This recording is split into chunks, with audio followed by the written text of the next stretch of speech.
Bago sa saksi, aabot sa halos 10 kilo ng hininalang shabu ang naharang sa NAIA. Saksi live, si Nico Wahe. Nico.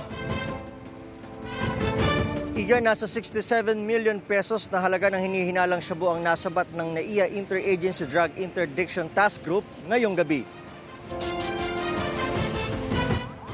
Ang mga hinihinalang shabu nakalagay sa loob ng 10 engine pulley na ito. Nakasiksik yan sa loob at nakabox pa. Galing daw itong Mozambique sa Africa at dumaan sa Addis Ababa sa Ethiopia bago lumapag sa Pilipinas. Ayon sa NAIA IADITG, may napansing kahinahinala sa mga package ng dumaan sa scanner. Nagpositibo rin ito ng inspeksyonin ng K9 unit.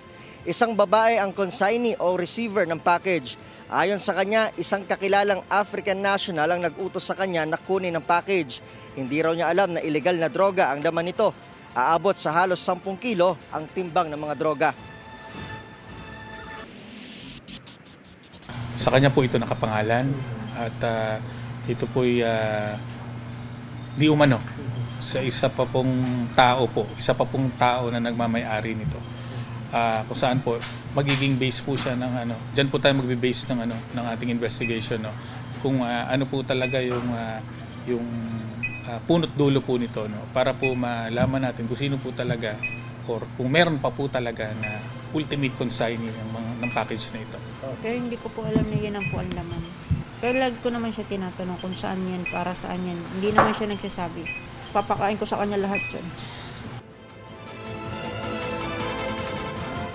Igan, sa ngayon ay patuloy ang nagsasagawa ng follow-up operation ng mga otoridad para mahuli itong nag-utos na African national dito sa tumanggap na package. Live mula rito sa Pasay City para sa GMA Integrated News, ako si Nico Wahe, ang inyong saksi. Mga Igan, samahan nyo kaming saksiyan ng mga balita. Mag-subscribe sa GMA Integrated News sa YouTube. Para sa mga kapuso abroad, samahan nyo kami sa GMA Pinoy TV at sa www.gmanews.tv.